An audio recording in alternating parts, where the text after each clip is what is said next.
I was raised to hate him before I even knew his name. The rivalry between our families was so ancient that we no longer knew where truth ended and theater began. My father used to say that the Lancasters didn't just compete with us. They threatened everything it meant to be a Thorncrest. I grew up hearing stories of silent betrayals, sabotaged contracts, promises broken across generations. It was a kind of Cold War dressed in formality, where public smiles hid the sharp blades of distrust.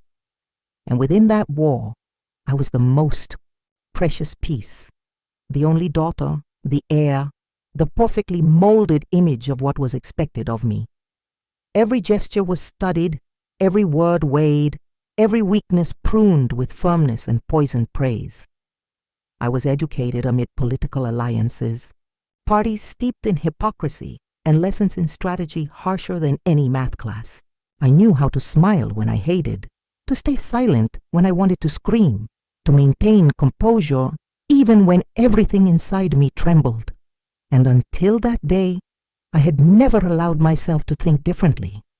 It never occurred to me that the enemy could have a name, a face, a story they hadn't told me. Until, in the middle of yet another tedious political reception, one of those serving expensive wine and recycled speeches, my eyes met his. And everything in me, once firm, certain, programmed, wavered. He didn't look like what they said. He carried no arrogance in his shoulders, no cynical challenge in his gaze. There was something in his features that contradicted the narrative I knew, something weary, perhaps, but alive. Something that made me look twice, 3 times, then pretend I hadn't seen. His name came minutes later, cutting through the air with the force of a disguised blow. Rowan Lancaster. It was as if someone had pulled the ground from under my feet, and for a moment that lasted no longer than a heartbeat, I didn't know who I was. Because in that instant, what I saw wasn't an enemy. It was a man, and that terrified me more than any war story. I avoided admitting to myself for days that I was waiting to see him again. But the truth is, since that night, something in me had shifted. It was as if the mere fact of knowing he existed, of seeing him without the filter of inherited hatred, had dismantled part of the internal structure I leaned on. In the days that followed, I caught myself replaying that night in detail, like someone trying to find flaws in a memory to convince themselves. It wasn't that important, but everything came back vividly. The precise cut of his dark suit, the exact tone of his voice as he greeted the hosts, the way he held his glass, as if he were the only one who didn't need to seem interested in anything there. I was used to reading people. I was trained for it, but I couldn't decipher him. And that bothered me. It pulled me. It made me look for him, even when I swore to myself I had already forgotten. We met again less than a week later, at a formal meeting between representatives of our 2 families, forced by public pressure and a poorly disguised desire to keep up appearances. I was prepared to face it all with the necessary coldness, measured words, polite smiles, safe distance. But then he walked into the room, and those eyes, those same eyes, found me again. There was no surprise, no hostility, just a restrained recognition, as if saying, "You feel it too, don't you?" And against all my instincts I did. I had felt it before, but there, with so few people around and no convenient distraction, it took shape. Rowan approached as if unafraid of repercussions, with the posture of someone with nothing to hide, and for a moment I was caught between 2 versions of myself. The daughter of a proud lineage and the woman who didn't know what to do in the presence of a man she shouldn't admire, but did. He greeted me with a faint smile, and a Miss Thorncrest said with such subtle irony that from anyone else it would have sounded offensive, but not from him, not in that moment. I responded with a slight nod, trying to seem unaffected, but something in my chest was racing out of rhythm. And later, when we found ourselves seated at the same table, discussing politics with a respect as rare as it was disconcerting, I felt the stares from my family, from his, from those hoping for ruin. But I no longer heard anything, only his voice challenging me to think for myself. And for the first time, I realized how little of my life was truly mine. I don't know exactly when I stopped fighting him and started seeking him. First at public events, where our families met out of duty and protocol, then in more private settings, where glances lingered longer than allowed and words carried subtext no one dared to decipher. Rowan had a curious way of existing. He didn't impose himself, but he didn't bow either.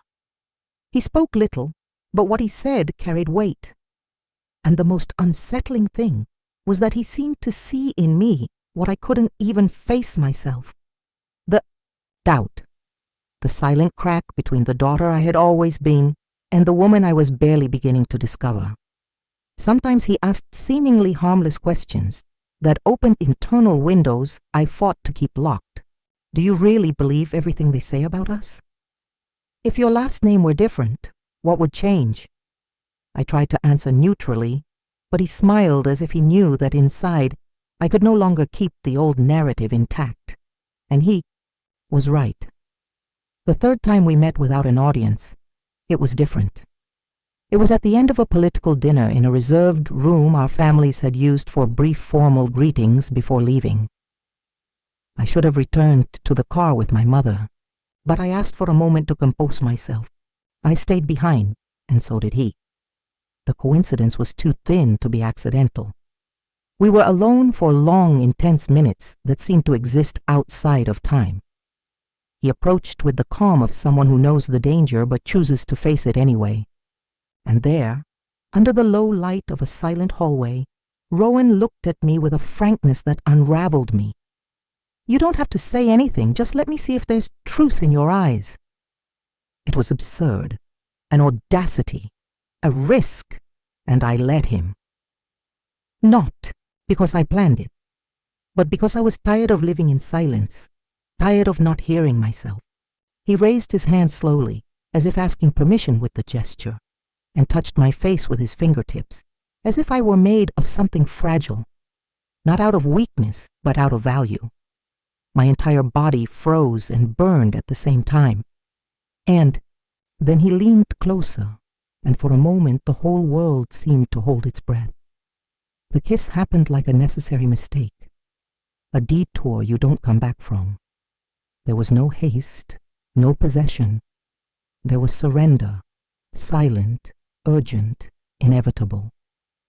When we pulled apart, I said nothing. I just looked at him.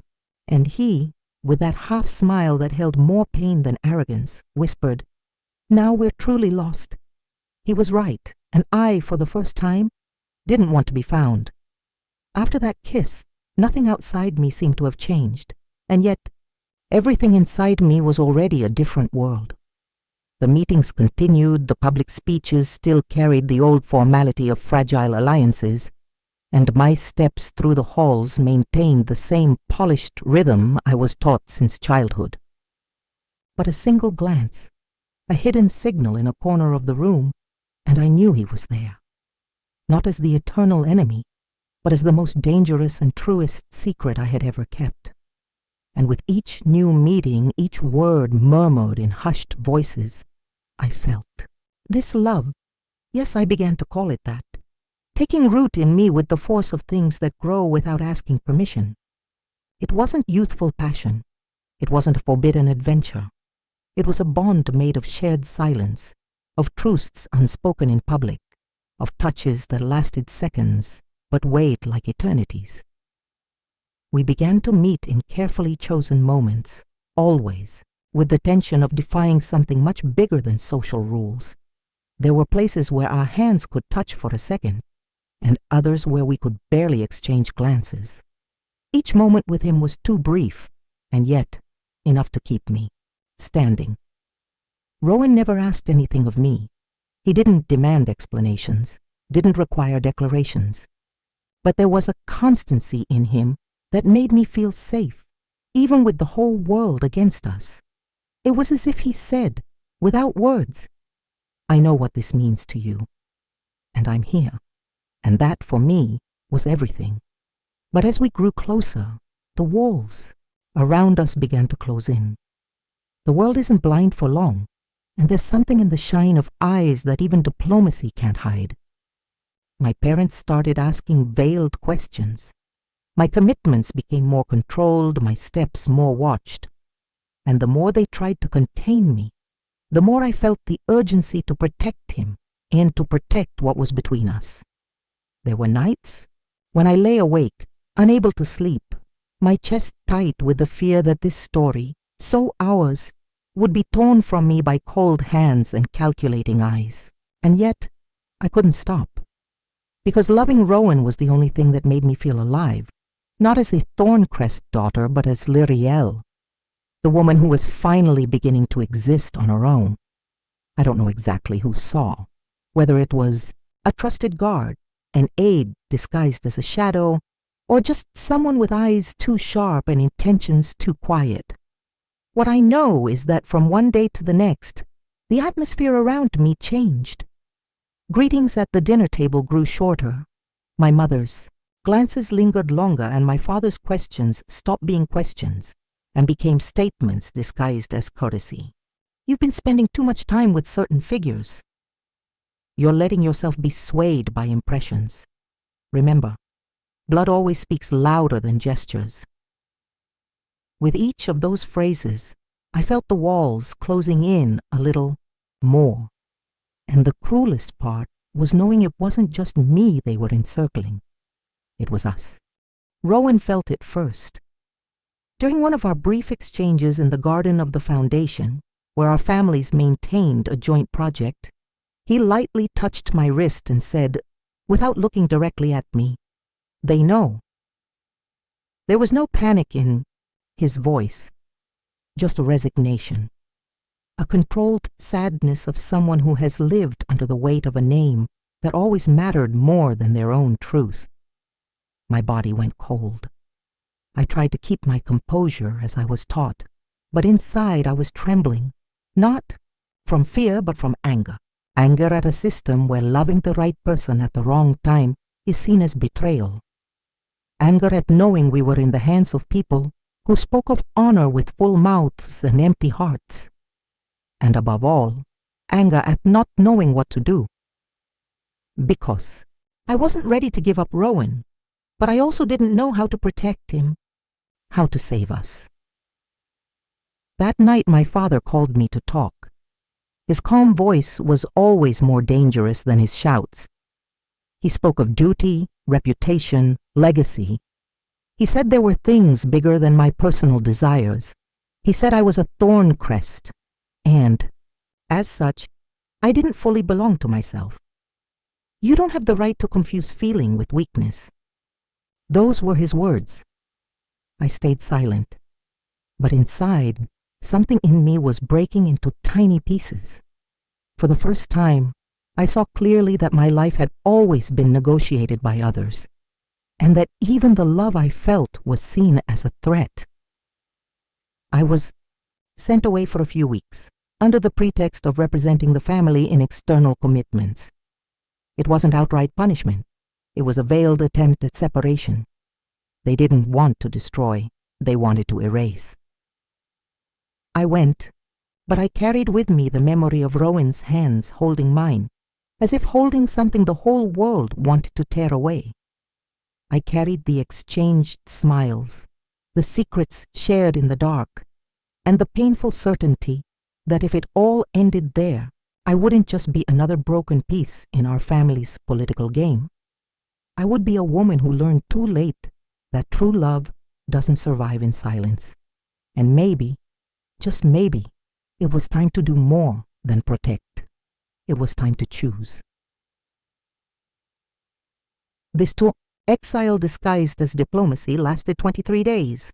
23 long days when everything in me wavered between anger, clarity, and longing. When I woke in different cities with the constant feeling of being too far from where my heart had taken root. Everything that once enchanted me, trips, speeches, elegant dinners, now seemed pale, colorless, as if Rowan's absence had faded the rest of the world. I read the news like someone searching for traces of a hidden story. I revisited old messages, and when night fell and I allowed myself to be alone, I relived every moment shared with him with cruel precision. The silence was the true punishment, and with the silence came the certainty.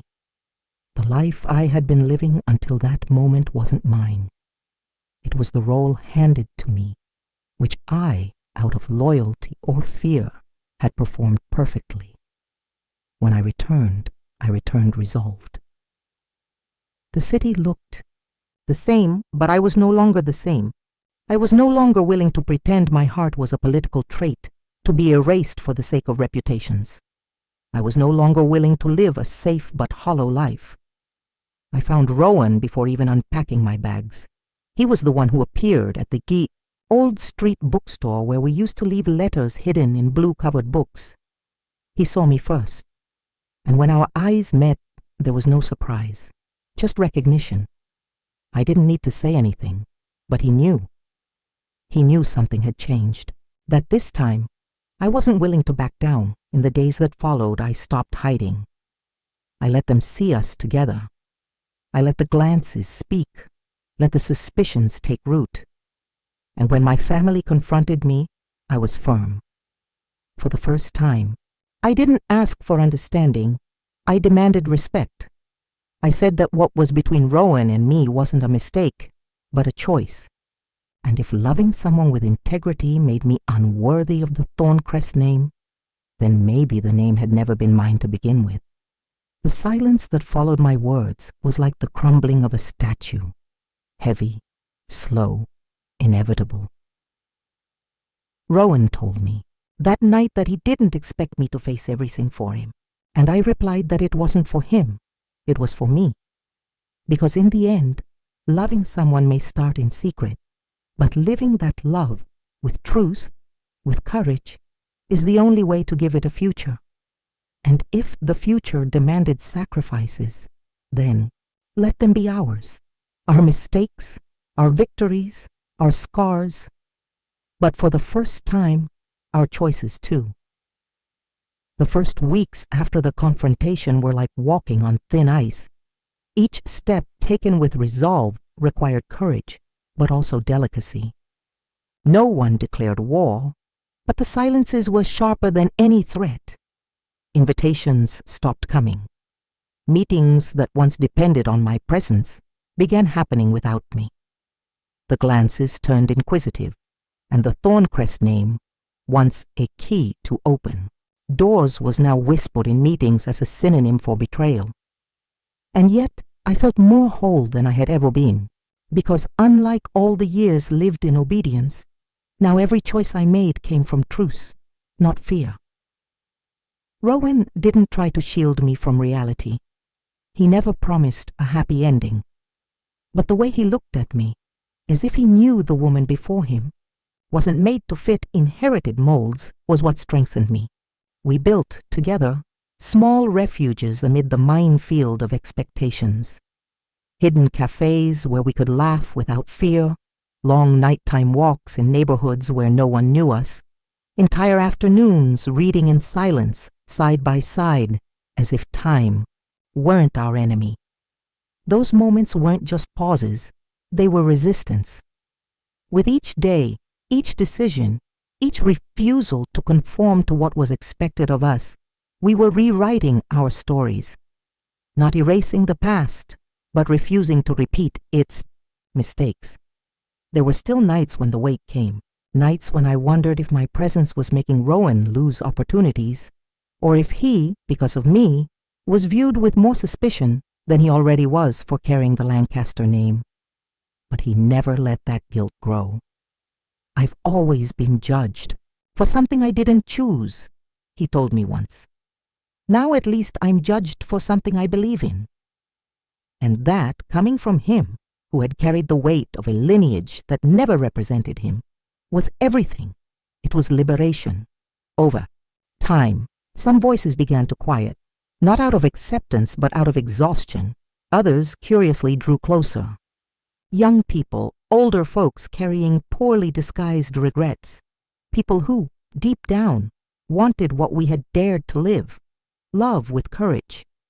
And I understood then that even if they never gave us permission, living this love was, in itself, a kind of victory. Because what Rowan and I were building wasn't just a romance. It was a new space within two ancient worlds. And even if that space held only the two of us, it was already worth the fight. I never thought finding peace would require so much effort. Loving Rowan out loud was like learning a new language, one where every word spoken had to cut through the weight of history before reaching the present. There were still harsh glances at social events, people who left tables upon learning we'd be there, newspapers that used our names as symbols of decadence or rebellion. But I learned, over time, not to react, to simply remain, because being with him was no longer an act of defiance. It was the deepest choice I had ever made. And every time we returned home after a tough day, and he offered me tea with that gentle silence of someone who knows my limits, I knew it was all worth it. It was in this process that I found my voice, not the one I used to represent the thorn crests, not the one trained for public speeches or institutional statements, but mine. I began to write articles, open letters, small essays about the right to love without carrying the wars of our parents. My writing, like my love, started timidly, but it found space. Readers, voices that echoed mine, some in secret, others with courage. I discovered there were more people than I imagined tired of inheritances too heavy to honor. Rowan told me that every story needs someone to break it so another can begin. And I understood with him that sometimes the most powerful rupture comes not from confrontation, but from constancy. We started a project together, something that united our two families for something other than bargaining or obligation. A modest but sincere public initiative, something that gave back to the city what power games always stole: humanity. It wasn't easy. Many refused, others boycotted, but some slowly extended a hand, and those few were enough to start. There was beauty in the small resistance. There was truth, and between one meeting and another, between work and ordinary days, he asked me to dance. In the living room, in the middle of the kitchen, sometimes without music, just for the joy of resting his forehead against mine and reminding me, without saying anything, that we were alive, that we were together. And that was enough. I, who was raised to inherit the world in armor, discovered that it was in the touch of his hands, bare, firm, present, that the true inheritance happened, not through the name, but through the choice. There was no final battle, no scandalous act of rupture, no triumphant speech that silenced the opposition. What there was time, and time, with its brutal patience, erased the rigid lines between right and wrong, tradition and transgression. Some people continued to avoid us, others learned to feign acceptance, but many simply got used to it. I discovered that the world doesn't shout forever. It watches, tests, and yields, not to force, but to what persists. And Rowan and I persisted, not as aggressive resistance, but as undeniable presence. We were there, every day, walking together through the same city where they said it was impossible. And little by little, the impossible became ordinary. My mother sought me out months later. The same woman who spent her life teaching that being a thorncrest was more important than any personal desire. She didn't apologize, and I didn't expect her to. But watching me work with Rowan, seeing our hands side by side before an audience that listened more than judged, her eyes wavered. She didn't say she was proud, but she called me my daughter with a tone that carried tenderness.